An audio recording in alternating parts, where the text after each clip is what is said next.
Hey, y'all been? It's been far too long since I actually have made, or I guess say produced or dropped a video in quite a while. Pardon me, just adjusting this so that way my mic audio can possibly come about a little later, or not later, but a lot better. If not that, I'll just pop in one of my earbuds for that in order for it to sound a lot better. And again, hang on one second here. Okay, this should be a whole lot better. That way I'm not holding the phone the whole way through. One, how have you all been? What's been going on? I know it's been a long time since y'all have probably seen my face and everything, so I'm just taking it one step at a time throughout the majority of days, or majority of the days presented anyway. I know I've been promising new content either as far as like either drawing or whatever, or I guess say artwork or whatever, or whichever. It's just been a lot more of a headache. Well, not entirely a headache. It's just been a lot more going on personally within my life so far at this moment. Not a lot negative, just more stressful upon the mind and somewhat physically on the body. I'm getting around both, we're getting through one rather than, well, I'm getting through one more than the other better, when I should actually be getting through both at the same time, but to each his own for that one. When I get in today, because I'm just now leaving my, I guess say one of two occupations here, that, yeah, I'm gonna take a quick recharge and draw some stuff later on or throughout the day period. I'm actually watching a couple people trying or attempting to fish in the pond that's outside my first job right now, and little do they know it's an actual active property, but I don't think there's any fish up in there, despite whatever the ducks,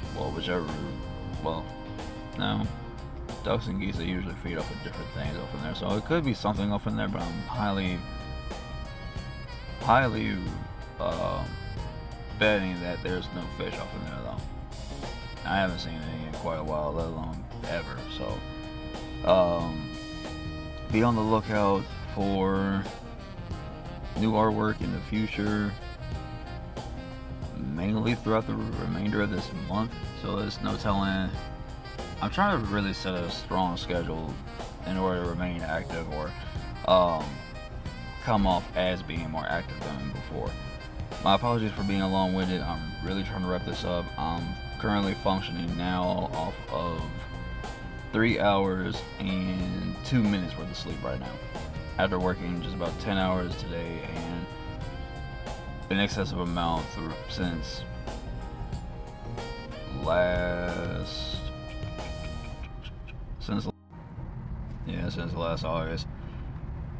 That is a long time to actually be going with minor or periodic rests in between, just not overall the full rest that I actually need right now at this moment. And personally speaking, or honestly speaking with you all, I've not known a very good, pleasant rest in almost 4 years.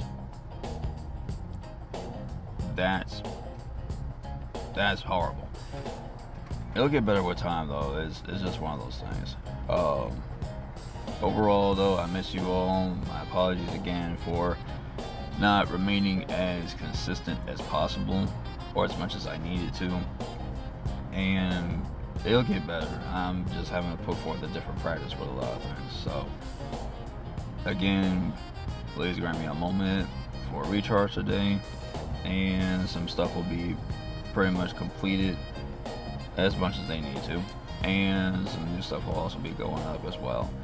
So yeah, I also want to point out that most of my rough sketches that have came about via via my other social media platforms that I'm currently under or on, like mainly Instagram off of this one. Really don't post too much on Twitter anymore. Really need to go back to doing that as well. Both my Facebook and Instagram accounts are basically shared or as one, so most of the views and responses usually come about from both sides, really. Mainly more so off of Instagram, off of it though. I just joined TikTok after all these years. Honestly, things for me have to have a wait period. I don't hop on or join anything, especially like when it's like the newest craze out here. I usually sit back, wait for it to die down, investigate it and all this other stuff, and whatever else from there. I ran across some pretty dope artists on there. Most of them, or some of them, I believe, are younger than I am. Don't ask about my age, please. No, I'm not ready for that one just yet. Unless you're polite, then yeah, I'll drop it. Other than that, I really got something to say. It's just so. It's a lot of things that's been going on. I haven't really just gotten the reins on a lot of things just yet. So again, it fares within time off of, I guess, by experience and some other stuff. So yeah, I'll drop my. Can't really just drop any links. Yeah, I can't really just drop any links right now at the moment because YouTube is going through its whole verification bit and everything. And I remember the last time I tried to plug in a link to anything that I was actually active with, and it did not accept it. So I guess I gotta do a verification video for that part as well in order for things to come about to be a lot better, or even a posting for it and all this other stuff. So yeah, something else I wanted to make mention of. I know I'm not really gonna do this while driving. I might also do some NASCAR paint schemes today. Granted, on whichever one is probably either going to be the simplest or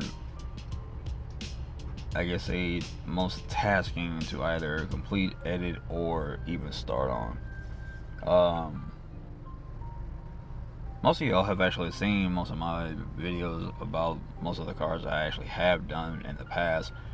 The easiest ones I can recall ever doing, mainly is more so paint wise as opposed to scheme, or mainly just the scheme itself, as well as some of the decals off in there. Majority of the decals that are made, or that I do make, are of course image influence. However, I do put every single ounce of craft off in them. So number one would actually be kind of a tie, really, but more so really the number 3 Goodwrench Chevrolet, driven by the late Dale Earnhardt. Off of that one, recommended with that one, since a lot of people like to pair them up as rivalry. The Rainbow Warriors DuPont Chevrolet, driven by Jeff Gordon, off of that one as well. JG forever. Followed up in second place would be Martin Truex Jr.'s 2004 Bass Pro Shop Chevrolet scheme. One that I'm not really just too fond of, or I guess not exactly the most keen to, or I guess the one I really don't like the most, that actually made it the least, but almost kind of like borderline the easiest to somewhat do. I just had not that much effort with it. That would be Kyle Busch's number 5 Lowe's Busch Series scheme at that time. So that's actually one I could put over in a column saying that I like it, but I really just don't like. The one I can find to be the most tedious, just not the hardest, so to say, I'll get to that one in a second, would be Jimmie Johnson's 2004, or I guess basically, we'll go with 2004 off that one. 2004 Lowe's paint scheme, and I mean like every single ounce of detail to it. To the yellow valence, to even the way that the fluorescent, is it green or is it more like highlighter yellow? It's one of the two. Either way, I had to get majority of every single ounce of color right, including the base of the paint scheme for it.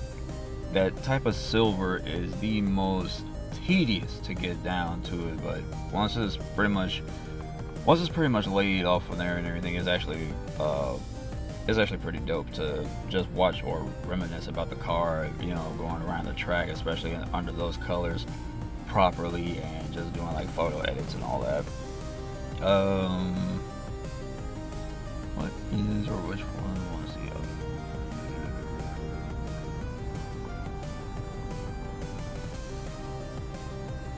I guess this one would also be a tie. Yeah, this one would technically be a tie right here. Rusty Wallace Blue Deuce Ford. I can say Miller Lite Ford off of this one. I can say that one. Miller Lite, because majority of my stuff is already listed, not made for kids or not for the viewing of children or kids anyway.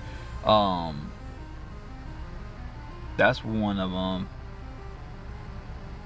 And honestly, the one scheme I thought I would have the most trouble with would have been Matt Kenseth 2004 DeWalt Tools paint scheme off of that one. Again, if you look on my page, you'll see like a compilation of pictures showing, like, in video form, the cars to it and everything. I have yet to actually go back and edit it to whereas every driver with that year and that paint scheme is actually listed in there.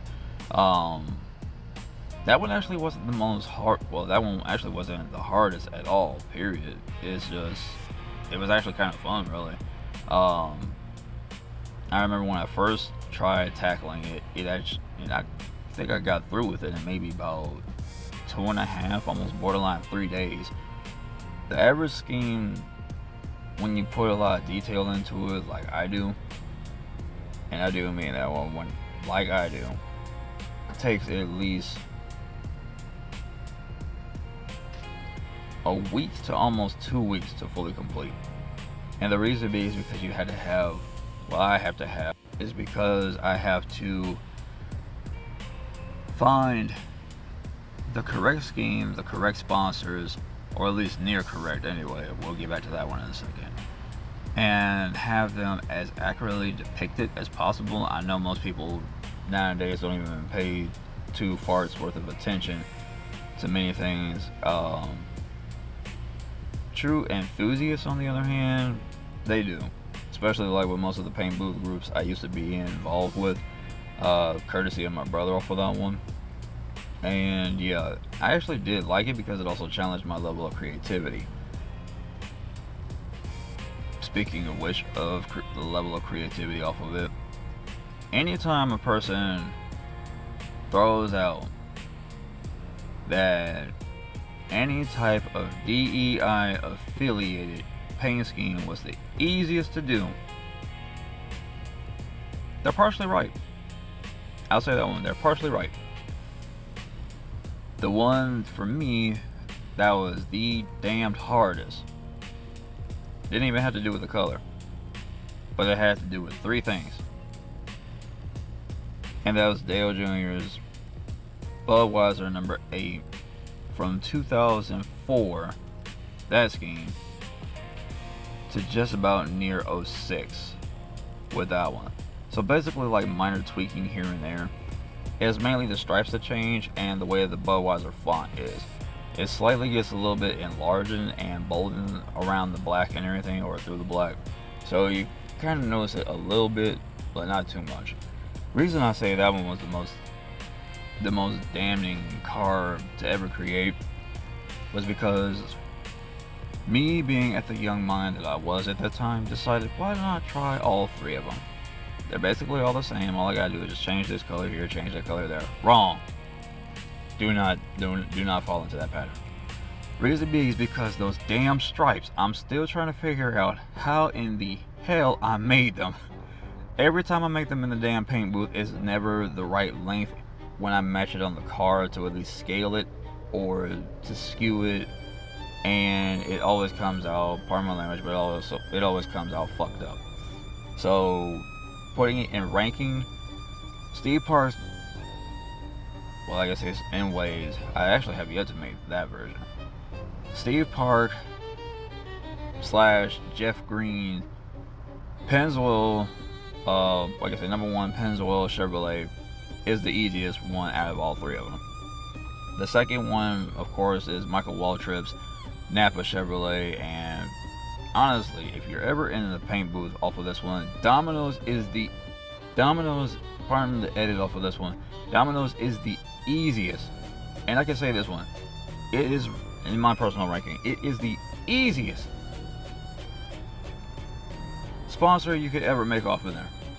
Next to Napa, Enways, next to AC Delco. Depending on which year you actually choose for the representation of GM for it, you can use that one. And for the love of God, Goodwrench is the easiest off of that one. You're basically just tweaking and just adjusting minor shapes. It's not really that difficult. Budweiser, creating that whole damn cursive font is the damn hardest to it. Creating the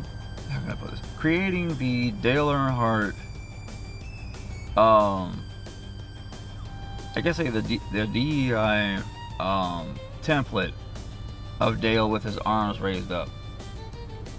Not as bad as what I thought it was. It was hell the first time I made it. Second time, went through with it basically in a snap.